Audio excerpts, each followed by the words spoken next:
ಮುಂಬೈ ತಂಡದ ವಿರುದ್ಧ ಗೆದ್ದಿರುವಂತಹ ಜೋಶ್ನಲ್ಲಿರೋ ಬೆಂಗಳೂರು ಟೀಮ್ ಇದೀಗ 5ನೇ ಪಂದ್ಯಕ್ಕೆ ರೆಡಿಯಾಗಿದೆ. ಡೆಲ್ಲಿ ಕ್ಯಾಪಿಟಲ್ಸ್ ವಿರುದ್ಧ ಬೆಂಗಳೂರಿನ ಚಿನ್ನಸ್ವಾಮಿ ಸ್ಟೇಡಿಯಂನಲ್ಲಿ ಗುರುವಾರ ರಣರೋಚಕ ಮ್ಯಾಚ್ ನಡೆಯಲಿದೆ. ಇಷ್ಟು ವರ್ಷಗಳ ಕಾಲ ಡಿಸಿ ಟೀಮ್ ವಿರುದ್ಧದ ಪಂದ್ಯ ಅಂದ್ರೆ RCBಯೇ ಗೆಲ್ಲುವಂತ ಫೇವರೇಟ್ ಟೀಮ್ ಅನಿಸ್ತಾ ಇತ್ತು. ಅಂಕಿ ಅಂಶಗಳು ಕೂಡ ಅದನ್ನೇ ಹೇಳ್ತಿವೆ. ಆದ್ರೆ ಈ ಬಾರಿ ಡಿಸಿ ಸೂಪರ್ ಸ್ಟ್ರಾಂಗ್ ಆಗಿದೆ. ಹಾಗಾದ್ರೆ ಡೆಲ್ಲಿಯ ಯಾವೆಲ್ಲ ಪ್ಲೇಯರ್ಸ್ ಡೇಂಜರಸ್ ಆಗ್ಬೋದು? IPL ಸ್ಟಾರ್ಟ್ಸ್ ಏನ್ ಹೇಳುತ್ತೆ? ಚಿನ್ನಸ್ವಾಮಿಯ ರೆಕಾರ್ಡ್ಸ್ ಹೇಗಿದೆ ಅನ್ನೋದನ್ನ ಹೇಳ್ತೇನೆ. ನಾನು ಶಾಂತ. ನೀವು ಸುದ್ದಿ ಅನ್ನದ ಸಬ್ಸ್ಕ್ರೈಬರ್ ಆಗೋದಿಕ್ಕೆ ಮರಿಬೇಡಿ. 2025ರ IPL ನಲ್ಲಿ ಸೋಲನ್ನೇ ಕಾಣದೆ ಟೇಬಲ್ ಟಾಪರ್ ಆಗಿರುವಂತಹ ಡೆಲ್ಲಿ ಕ್ಯಾಪಿಟಲ್ಸ್ ಮತ್ತೊಂದು ಕಡೆ 4 ಪಂದ್ಯಗಳನ್ನ ಆಡಿ 1 ಮ್ಯಾಚ್ ಅನ್ನ ಸೋತು 3 ಪಂದ್ಯಗಳನ್ನ ಗೆದ್ದು ಭರ್ಜರಿ ಫಾರ್ಮ್ ನಲ್ಲಿರುವಂತಹ ರಾಯಲ್ ಚಾಲೆಂಜರ್ಸ್ ಬೆಂಗಳೂರು ಟೀಮ್. ಈ ಎರಡೂ ತಂಡಗಳ ನಡುವೆ ಚಿನ್ನಸ್ವಾಮಿ ಮೈದಾನದಲ್ಲಿ ಗುರುವಾರ ಹೈ ವೋಲ್ಟೇಜ್ ಫೈಟ್ ನಡೆಯಲಿದೆ. ಎರಡೂ ಟೀಮ್ಗಳು ಕೂಡ ಕಳೆದ ಪಂದ್ಯಗಳಲ್ಲಿ ಗೆದ್ದಿರೋದ್ರಿಂದ ಈ ಮ್ಯಾಚ್ ನಲ್ಲೂ ಕೂಡ ಅದೇ ಟ್ರ್ಯಾಕ್ ನ ಕಂಟಿನ್ಯೂ ಮಾಡೋಕೆ ಕಾಯ್ತಾ ಇದ್ದಾರೆ. ಹೊಸ ಕ್ಯಾಪ್ಟನ್ಗಳ ಸಾರಥ್ಯದಲ್ಲಿ ಹಿಂದೆಂದಿಗಿಂತಲೂ ಕೂಡ ಸ್ಟ್ರಾಂಗ್ ಆಗಿರುವ ಈ ತಂಡಗಳ ಕಾದಾಟವೇ ಕುತೂಹಲ ಮೂಡಿಸಿದೆ. ಅಜೇಯ ತಂಡಕ್ಕೆ ಸೋಲಿನ ಶಾಕ್ ಕೊಡುತ್ತಾ RCB. ಏಪ್ರಿಲ್ 7ರಂದು ಮುಂಬೈನ ವಾಂಖೇಡೆ ಸ್ಟೇಡಿಯಂನಲ್ಲಿ ಅದ್ಭುತ ಪ್ರದರ್ಶನ ನೀಡಿದಂತಹ ಬೆಂಗಳೂರು ತಂಡ ಮುಂಬೈ ತಂಡಕ್ಕೆ ಸೋಲಿನ ಆಘಾತ ನೀಡಿತ್ತು. ಬ್ಯಾಟಿಂಗ್, ಬೌಲಿಂಗ್ ಹಾಗೆ ಫೀಲ್ಡಿಂಗ್ ಎಲ್ಲದರಲ್ಲೂ ಮಿಂಚಿದ್ದ ಪ್ಲೇಯರ್ಸ್ ಗೆದ್ದು ಬೀಗಿದ್ರು. 2015ರ ನಂತರ ವಾಂಖೇಡೆ ಮೈದಾನದಲ್ಲಿ ಮುಂಬೈ ವಿರುದ್ಧದ ಮೊದಲ ಜಯ ಇದಾಗಿತ್ತು. ಇದೇ ಜೋಶ್ನಲ್ಲೇ ಈಗ 5ನೇ ಪಂದ್ಯಕ್ಕೆ ರೆಡಿಯಾಗಿದ್ದಾರೆ. ಮತ್ತೊಂದು ಕಡೆ ಆಡಿರುವಂತಹ 3ಕ್ಕೆ 3 ಪಂದ್ಯಗಳನ್ನ ಗೆದ್ದು ಟೇಬಲ್ ಟಾಪರ್ ಆಗಿರುವಂತಹ ಡೆಲ್ಲಿ ಕ್ಯಾಪಿಟಲ್ಸ್ 4ನೇ ಪಂದ್ಯದಲ್ಲೂ ಕೂಡ ಗೆದ್ದು ಅದೇ ಟ್ರ್ಯಾಕ್ ನಲ್ಲಿ ಕಂಟಿನ್ಯೂ ಮಾಡೋಕೆ ನೋಡ್ತಾ ಇದ್ದಾರೆ. ಅಲ್ಲದೆ ಈ ಬಾರಿಯ IPL ನಲ್ಲಿ ಒಂದೇ ಒಂದು ಸೋಲನ್ನೂ ನೋಡದ ಏಕೈಕ ತಂಡ ಕೂಡ ಡೆಲ್ಲಿಯೇ ಆಗಿದೆ. ಅಕ್ಷರ್ ಪಟೇಲ್ ನಾಯಕತ್ವದಲ್ಲಿ DC LSG ವಿರುದ್ಧದ ಮೊದಲ ಪಂದ್ಯದಲ್ಲಿ ಗೆಲುವಿನ ಖಾತೆ ತೆರೆದಿತ್ತು. ಆ ನಂತರ SRH ಮತ್ತು CSK ವಿರುದ್ಧ ಕೂಡ ಜಯಬೇರಿ ಬಾರಿಸಿದೆ. ಈ ಹ್ಯಾಟ್ರಿಕ್ ಗೆಲುವಿನ ಬಳಿಕ ಡೆಲ್ಲಿ ಆಟಗಾರರ ಕಾನ್ಫಿಡೆನ್ಸ್ ಮತ್ತಷ್ಟು ಹೆಚ್ಚಾಗಿದೆ. ಹೀಗಾಗಿ ಬೆಂಗಳೂರನ್ನು ಕೂಡ ಸೋಲಿಸೋ ಕಾತರದಲ್ಲಿದ್ದಾರೆ. ಆದರೆ ಪಟೇಲ್ ಪಡೆಗೆ ಮೊದಲ ಸೋಲಿನ ಆಘಾತ ನೀಡೋಕೆ ರೆಡ್ ಆರ್ಮಿ ಪ್ಲಾನ್ ಅನ್ನ ಮಾಡಿಕೊಂಡಿದೆ. ಇನ್ನು ಗುರುವಾರದ ಪಂದ್ಯದಲ್ಲಿ ಒಂದಷ್ಟು ಪ್ಲೇಯರ್ಸ್ ಮೇಲೆ ಎಲ್ಲರ ಕಣ್ಣಿದೆ. ಹೀಗಾಗಿ ಯಾರಿಗೆ ಯಾರು ಡೇಂಜರಸ್ ಆಗ್ಬೋದು ಅನ್ನೋದನ್ನ ನೋಡ್ತಾ ಹೋಗೋಣ. RCB ವರ್ಸಸ್ DC ಪಂದ್ಯದಲ್ಲಿ ವಿರಾಟ್ ಕೊಹ್ಲಿ ಮತ್ತು ಮಿಚೆಲ್ ಸ್ಟಾರ್ಕ್ ಹೈಲೈಟ್ ಆಗಿದ್ದಾರೆ. ಇಬ್ಬರ ನಡುವೆ ಟಫ್ ಫೈಟ್ ನಡೆಯಲಿದೆ. ಕೊಹ್ಲಿ ಬ್ಯಾಟಿಂಗ್ ನಲ್ಲಿ ಸಾಲಿಡ್ ಫಾರ್ಮ್ ನಲ್ಲಿದ್ರೆ ಸ್ಟಾರ್ಕ್ ಬೌಲಿಂಗ್ ನಲ್ಲಿ ಡಾಮಿನೇಟ್ ಮಾಡ್ತಿದ್ದಾರೆ.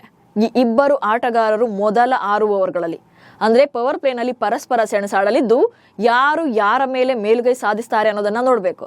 ಇನ್ನು ಮಿಡಲ್ ಓವರ್ಗಳಲ್ಲಿ RCB ನಾಯಕ ರಜತ್ ಪಾಟಿದಾರ್ ಹಾಗೆ DC ಬೌಲರ್ ಕುಲ್ದೀಪ್ ಯಾದವ್ ಎದುರು ಬದಲಾಗ್ತಾರೆ. ಮಿಡಲ್ ಓವರ್ಗಳಲ್ಲಿ ವಿಕೆಟ್ ಪಡೆಯೋದ್ರಲ್ಲಿ ಪಂಟರ್ ಆಗಿರುವಂತಹ ಕುಲ್ದೀಪ್ ಯಾದವ್ ಅವರ ಸ್ಪಿನ್ ಅನ್ನ ಪಾಟಿದಾರ್ ಎದುರಿಸಬೇಕಾಗುತ್ತೆ. ಸೊ ಇವರಿಬ್ಬರ ನಡುವೆ ಜಿದ್ದಾಜಿದ್ದಿನ ಪೈಪೋಟಿ ಇರಲಿದೆ. ಇನ್ನು RCBಯ ಜೋಸ್ ಹ್ಯಾಜಲ್ವುಡ್ ಕಳೆದ ಪಂದ್ಯದಲ್ಲಿ ಮಾಡಿರುವಂತಹ ಪ್ರದರ್ಶನವನ್ನೇ DC ವಿರುದ್ಧ ಕೂಡ ನೀಡೋಕೆ ಕಾಯ್ತಾ ಇದ್ದಾರೆ. MI ವಿರುದ್ಧ ಹಾರ್ದಿಕ್ ಪಾಂಡ್ಯ ಅವರ ನಿರ್ಣಾಯಕ ವಿಕೆಟ್ ಪಡೆದು ಇಡೀ ಪಂದ್ಯಕ್ಕೆ ಬ್ರೇಕ್ ಥ್ರೂ ಅನ್ನು ತಂದುಕೊಟ್ಟಿದ್ರು. ಇನ್ನು DC ಪರ ಅದ್ಭುತ ಪ್ರದರ್ಶನ ನೀಡ್ತಾ ಇರುವಂತ ಫಾಫ್ ಡು ಪ್ಲೆಸಿಸ್ ರನ್ನ ಆದಷ್ಟು ಬೇಗ ಪೆವಿಲಿಯನ್ಗೆ ಕಳಿಸಬೇಕಿದೆ.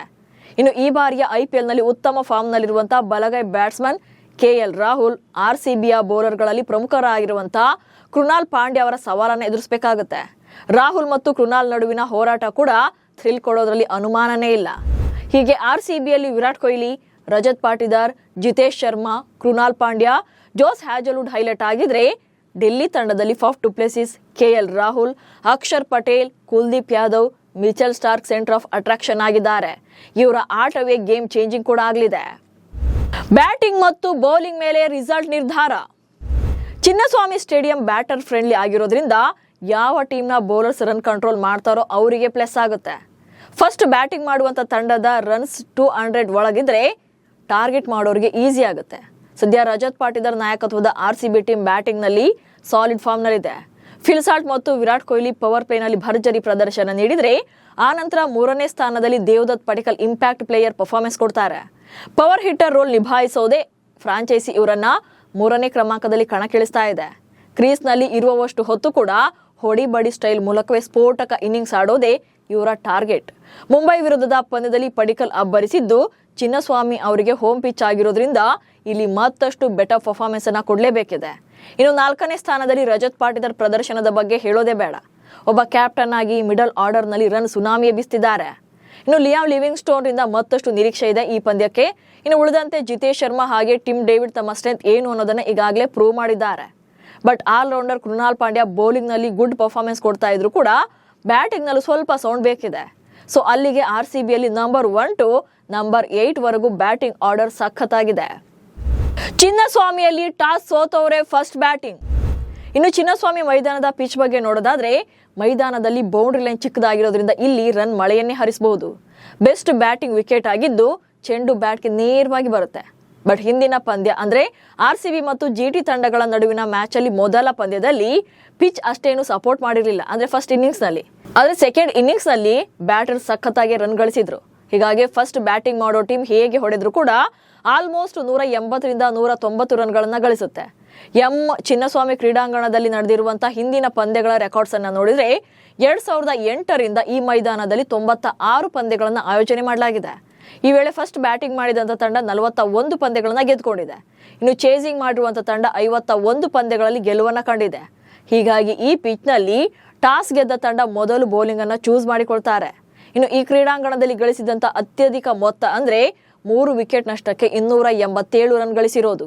2024ರ IPL ನಲ್ಲಿ ರಾಯಲ್ ಚಾಲೆಂಜರ್ಸ್ ಬೆಂಗಳೂರು ತಂಡದ ವಿರುದ್ಧ ಸನ್ ರೈಸರ್ಸ್ ಹೈದರಾಬಾದ್ ತಂಡ ಈ ದಾಖಲೆ ಬರೆದಿತ್ತು. IPL ಇತಿಹಾಸದಲ್ಲಿ ಇದು ಈವರೆಗೂ ಕೂಡ ಹೈಯೆಸ್ಟ್ ಸ್ಕೋರ್ ಆಗಿದೆ. ತವರಿನಲ್ಲಿ ಗೆಲುವಿನ ಖಾತೆ ತೆರೆಯುತ್ತಾ red army. Royal Challengers Bengaluru ಟೀಮ್ಗೆ ಚಿನ್ನಸ್ವಾಮಿಯಲ್ಲಿ ಮ್ಯಾಚ್ ಆಡೋದೇ ಒಂಥರ ಥ್ರಿಲ್. ಇಲ್ಲಿರುವಂತ ಫ್ಯಾನ್ಸ್ ಮತ್ತು ಅವರ ಕ್ರೇಜ್ ಪ್ಲೇಯರ್ಸ್ ಕೂಡ ಎಂಜಾಯ್ ಮಾಡ್ತಾರೆ. ಬಟ್ ಲಾಸ್ಟ್ ಮ್ಯಾಚ್ ಅಲ್ಲಿ ತವರಿನ ಅಭಿಮಾನಿಗಳ ಎದುರು ಗೆಲ್ಲೋಕಾಗ್ಲಿಲ್ಲ. ಗುಜರಾತ್ ಟೈಟಾನ್ಸ್ ಎದುರು ಏಪ್ರಿಲ್ 2ರಂದು ಚಿನ್ನಸ್ವಾಮಿ ಮೈದಾನದಲ್ಲಿ ರೆಡ್ ಆರ್ಮಿ ಬಾಯ್ಸ್ ಸೋಲನ್ನ ಕಂಡಿದ್ರು. ಸೊ ಈಗಲಾದ್ರೂ DC ವಿರುದ್ಧ ಗೆದ್ದು ಹೋಮ್ ಗ್ರೌಂಡ್ ನಲ್ಲಿ ಗೆಲುವಿನ ಖಾತೆ ತೆರಿಬೇಕಿದೆ. ಕಳೆದ ಸೋಲಿನ ಪಂದ್ಯಕ್ಕೆ ಅಭಿಮಾನಿಗಳಿಗೆ ಈ ಪಂದ್ಯವನ್ನ ಗೆದ್ದು ಖುಷಿ ನೀಡಬೇಕಿದೆ. ಚಿನ್ನಸ್ವಾಮಿಯಲ್ಲಿ RCBಯದ್ದೇ ಮೇಲುಗೈ. ಬೆಂಗಳೂರು ಮತ್ತು ದೆಹಲಿ ತಂಡಗಳು ಇದುವರೆಗೆ ಒಟ್ಟಾರೆ IPL ನಲ್ಲಿ 31 ಬಾರಿ ಮುಖಾಮುಖಿಯಾಗಿವೆ. ಈ ಪೈಕಿ RCBಯೇ ಸ್ಟ್ರಾಂಗ್ ಆಗಿ ಕಾಣಿಸ್ತಾ ಇದೆ. ಬೆಂಗಳೂರು ತಂಡ 19 ಪಂದ್ಯಗಳಲ್ಲಿ ಗೆಲುವನ್ನ ಕಂಡಿದ್ರೆ ದೆಹಲಿ ಟೀಮ್ 11 ಪಂದ್ಯಗಳಲ್ಲಿ ಗೆಲ್ಲುವಲ್ಲಿ ಯಶಸ್ವಿಯಾಗಿದೆ. ಆದರೆ ಎರಡೂ ತಂಡಗಳ ನಡುವಿನ ಒಂದು ಪಂದ್ಯ 2015ರಲ್ಲಿ ಮಳೆ ಕಾರಣದಿಂದಾಗಿ ರದ್ದಾಗಿತ್ತು. ಇನ್ನು ಚಿನ್ನಸ್ವಾಮಿ ಕ್ರೀಡಾಂಗಣದಲ್ಲಿ ಬೆಂಗಳೂರು ಮತ್ತು ಡೆಲ್ಲಿ ತಂಡಗಳು ಈವರೆಗೆ 12 ಬಾರಿ ಮುಖಾಮುಖಿಯಾಗಿವೆ. DCಗೆ ಹೋಲಿಸಿದ್ರೆ RCB ತವರಿನ ಪಿಚ್ನ ಚೆನ್ನಾಗಿ ಬಳಸ್ಕೊಂಡಿದೆ. RCB 7 ಮ್ಯಾಚ್ಗಳನ್ನ ಗೆದ್ದುಕೊಂಡಿದ್ರೆ DC ತಂಡ 4 ಪಂದ್ಯಗಳನ್ನ ಗೆದ್ದಿದೆ. ಇನ್ನು ಕಳೆದ 5 ಮ್ಯಾಚ್ಗಳ ರಿಸಲ್ಟ್ ಅನ್ನ ನೋಡಿದ್ರೆ RCBಯೇ ಕಂಪ್ಲೀಟ್ ಡಾಮಿನೇಟ್ ಮಾಡಿದೆ. ಕಳೆದ 5 ಪಂದ್ಯಗಳಲ್ಲಿ ಎರಡೂ ತಂಡಗಳ ನಡುವಿನ ಪಂದ್ಯಗಳಲ್ಲಿ ಬೆಂಗಳೂರು ಟೀಮ್ 4 ಪಂದ್ಯಗಳನ್ನ ಗೆದ್ದಿದ್ರೆ DC ತಂಡ 1 ಮ್ಯಾಚ್ ಅಷ್ಟೇ ಗೆದ್ದಿದೆ. ಒಟ್ಟಾರೆ ಎರಡೂ ತಂಡಗಳು ಅತ್ಯಂತ ಜೋಶ್ನಲ್ಲಿವೆ. ಗೆಲುವಿನ ಮೂಲಕವೇ ಮುಂದಿನ ಪಂದ್ಯಕ್ಕೆ ರೆಡಿಯಾಗಿವೆ. ಮುಂಬೈ ಇಂಡಿಯನ್ಸ್ ವಿರುದ್ಧ 10 ವರ್ಷಗಳ ಬಳಿಕ ಗೆದ್ದಿರುವಂತ RCB ಸಹಜವಾಗಿಯೇ ಕಾನ್ಫಿಡೆನ್ಸ್ ನಿಂದ ತವರಿಗೆ ವಾಪಸ್ಸಾಗಿದೆ. ಇನ್ನು ಡೆಲ್ಲಿ ಕ್ಯಾಪಿಟಲ್ಸ್ ಕೂಡ ದಶಕದ ಬಳಿಕ ಚೆನ್ನೈನಲ್ಲಿ CSK ವಿರುದ್ಧ ಭರ್ಜರಿ ಗೆಲುವನ್ನ ಸಾಧಿಸಿ ತಮ್ಮ ಆತ್ಮವಿಶ್ವಾಸವನ್ನ ಮತ್ತಷ್ಟು ಹೆಚ್ಚಿಸಿಕೊಂಡಿದ್ದಾರೆ. KL ರಾಹುಲ್ ಬೆಂಗಳೂರಿನವರಾಗಿರೋದ್ರಿಂದ ಇಲ್ಲಿನ ಪಿಚ್ ಬಗ್ಗೆ ಅವರಿಗೆ ಹೆಚ್ಚಾಗಿ ಕ್ಲಾರಿಟಿ ಇದೆ. ಇದು ಕೂಡ ಡೆಲ್ಲಿ ಕ್ಯಾಪಿಟಲ್ಸ್ಗೆ ಅಡ್ವಾಂಟೇಜ್ ಆಗಬಹುದು. ಇನ್ನು ಕರುಣ್ ನಾಯರ್ ಕೂಡ ತಂಡದಲ್ಲಿದ್ದು ಅವರಿಗೆ ಅವಕಾಶ ಕೊಡ್ತಾರಾ ಅನ್ನೋದನ್ನ ನೋಡಬೇಕು. ಸೊ ಗುರುವಾರದ ಪಂದ್ಯದಲ್ಲಿ ನಿಮ್ಮ ಸಪೋರ್ಟ್ ಯಾರಿಗೆ ಅನ್ನೋದನ್ನ ಕಮೆಂಟ್ಸ್ ಮೂಲಕ ತಿಳಿಸಿ. ಹಾಗೆ ಸುದ್ದಿಯನ್ನ ಫಾಲೋ ಮಾಡಿ. ನಮಸ್ಕಾರ.